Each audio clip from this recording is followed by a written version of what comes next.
तो आज बात करते हैं बिहार की, जहां 2025 का सियासी मैदान पूरी तरह से तैयार है।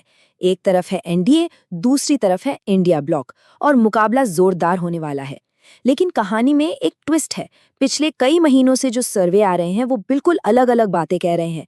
तो चलिए जरा गौर से देखते हैं इन पोल्स की कहानी को और समझने की कोशिश करते हैं कि बिहार में जमीनी हकीकत क्या हो सकती है। 243 ये सिर्फ एक नंबर नहीं है, यही वो जादुई आंकड़ा है जो तय करेगा कि बिहार की बागडोर अगले 5 साल किसके हाथ में होगी। विधानसभा की 243 सीटें और मुकाबला हर एक सीट पर कड़ा होने की उम्मीद है। और देखिए, बात सिर्फ बिहार की नहीं है, इसका असर तो राष्ट्रीय राजनीति पर भी पड़ता है। लेकिन यहाँ एक बहुत बड़ा सवाल खड़ा होता है। अगर ये चुनाव इतना अहम है तो फिर सर्वे इतने कंफ्यूजिंग क्यों हैं?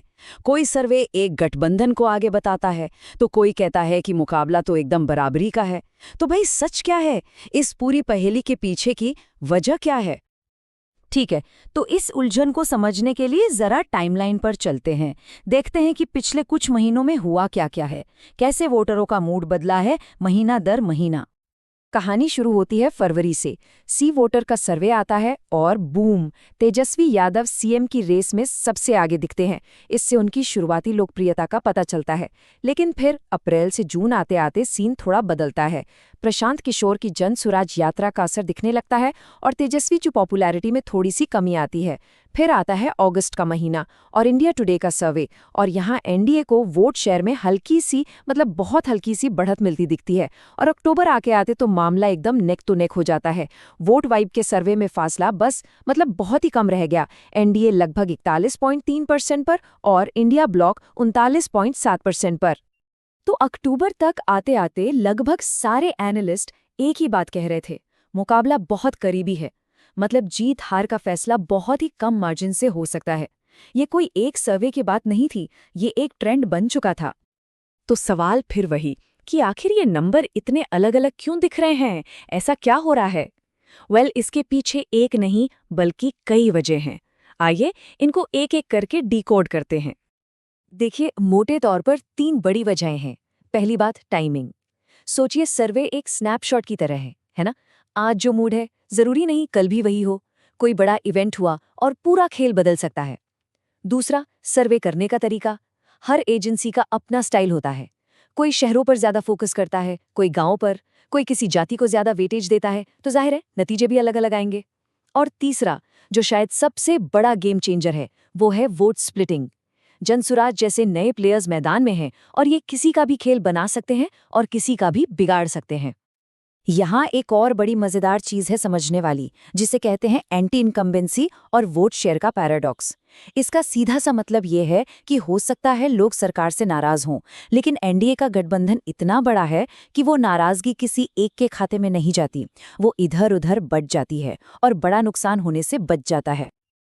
अब आते हैं सबसे जरूरी हिस्से पर, वोट शेयर को सीटों में कैसे बदला जाए। क्योंकि देखिए, पॉलिटिक्स में 1 या 2% वोट का हेरफेर भी ना पूरी बाजी पलट देता है। और क्योंकि सर्वे में फासला बहुत ही कम है, तो यहाँ से 3 रास्ते निकलते हैं, 3 अलग अलग सिनेरियो। पहला सिनेरियो, एनडीए की एक बहुत ही करीबी जीत, मतलब बस जैसे तैसे मेजॉरिटी का आंकड़ा 122 सीटें पार कर जाए। अगर एनडीए का जो लोकल लेवल पर गठबंधन है, जो उनका सोशल इंजीनियरिंग का गणित है, वो काम कर गया, तो ये बिल्कुल हो सकता है। और कई सर्वे इसी तरफ इशारा भी कर रहे हैं। दूसरा सिनेरियो, त्रिशंकु विधानसभा, मतलब हंग असेंबली, किसी को भी बहुमत नहीं। ये कब होगा? जब विपक्ष भी जोर लगाए और जनसुराज जैसे खिलाड़ी इतने वोट काट ले जाएं कि दोनों बड़े गठबंधन 122 के आंकड़े से दूर रह जाएं। तब तो भई असली सियासी खेल शुरू होगा। और तीसरा सिनेरियो, एक बड़ा उलटफेर, यानी इंडिया ब्लॉक की सरप्राइज जीत। हाँ, अभी के नंबरों को देखें तो ये थोड़ा मुश्किल लगता है, लेकिन पॉलिटिक्स में कुछ भी हो सकता है।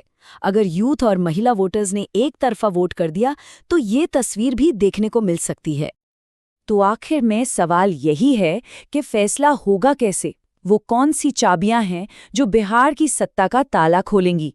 चलिए अब उन डिसाइडिंग फैक्टर्स पर नजर डालते हैं जिन पर सब कुछ टिका हुआ है। 4 चीजें हैं जिन पर नजर रखनी होगी। 1, महिला वोटर, कितनी तादाद में निकलती हैं और किधर जाती हैं। दूसरा, यूथ वोटर, ये जिसके साथ खड़े हो गए माहौल बना देंगे। तीसरा, चुनाव से ठीक पहले का कास्ट इक्वेशन, आखिरी वक्त में कौन किसके साथ जाता है ये बहुत मैटर करेगा। और चौथा, वोटर लिस्ट में जो बदलाव हुए हैं ये साइलेंट फैक्टर कई सीटों पर खेल कर सकता है। तो इन सारे सर्वे और आंकड़ों का लुब्बुलुआब क्या है? बस एक लाइन में, रेस बहुत टाइट है। भले ही एनडीए को कहीं कहीं हल्की सी बढ़त दिख रही हो, लेकिन सीएम की पसंद के तौर पर तेजस्वी यादव का नाम भी ऊपर है। मतलब फासला इतना कम है कि कोई भी भविष्यवाणी करना बहुत बहुत मुश्किल है। तो आखिर में बस एक ही सवाल बचता है, क्या बिहार का अगला 5 साल का भविष्य सिर्फ कुछ हजार वोटों से तय होगा? क्योंकि इस बार कई सीटों पर मामला फोटो फिनिश वाला हो सकता है। एक एक वोट कीमती होगा।